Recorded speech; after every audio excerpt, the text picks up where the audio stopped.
ആലപ്പുഴയിൽ മദ്യപിച്ച് വാഹനമോടിച്ച ഡിവൈഎസ്പി പിടിയിൽ. സംസ്ഥാന crime records bureau DYSP V അനിൽകുമാറാണ് പിടിയിലായത്. അരൂർ പോലീസാണ് കസ്റ്റഡിയിലെടുത്തത്. മനീഷ് മഹിവാലുണ്ട് വിവരങ്ങളുമായി. മനീഷ്, വിവരങ്ങൾ എന്തൊക്കെയാണ്?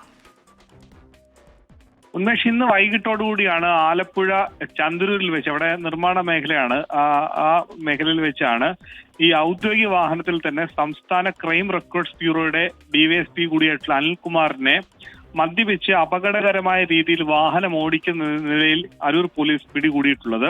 അവിടെ വെച്ച് ഇയാൾക്കെതിരെ പോലീസ് നടത്തിയ പരിശോധനയിലാണ് മദ്യപിച്ചിട്ടുണ്ട് എന്ന് മനസ്സിലായത്. കാരണം നേരത്തെ തന്നെ ഈ വാഹനം ഓടിച്ചു പോകുന്ന സ്ഥലത്ത് വെച്ച് തന്നെ പലരും പരാതി പറഞ്ഞിരുന്നു. ഈ വാഹനത്തിൽ ഈ സർക്കാർ വാഹനം, അതായത് പോലീസ് വാഹനത്തിലുള്ള ഈ വാഹനം പോകുന്നത് നേരാവിധമല്ല, അതിലൊരാൾ മാത്രമാണ് ഉണ്ടായിരുന്നത് എന്നുള്ളൊരു പരാതി ലഭിച്ചത്. തുടർന്ന് ചന്ദ്രൂരിൽ വെച്ചാണ് അരൂർ പോലീസ് ഈ വാഹനം നിർത്തിച്ച് പരിശോധന നടത്തിയത്. അപ്പോൾ ഈ വാഹനത്തിൽ ഉണ്ടായിരുന്നത് ഡിവൈഎസ്പി കൂടിയായിരുന്നു.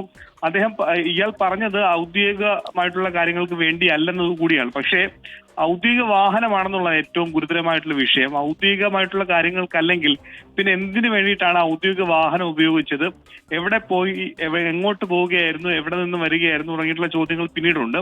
എന്തായാലും അരൂർ പോലീസ് ഇയാളെ കസ്റ്റഡിയിൽ എടുത്തിട്ടുണ്ട്. കേസ് എടുത്തിട്ടില്ല, മദ്യപിച്ചിന് കേസ് എടുത്തിട്ടില്ല എന്നാണ് അരൂർ പോലീസ് അറിയിക്കുന്നത്. മറ്റു വിവരങ്ങൾ വരുന്ന മണിക്കൂറിൽ നമുക്ക് ലഭ്യമാകും. ഉന്മേഷ്. ശരി, മനീഷ് മഹിവാലാണ് ആലപ്പുഴയിൽ നിന്ന് വാർത്തയുടെ വിശദാംശങ്ങൾ നൽകിയത്.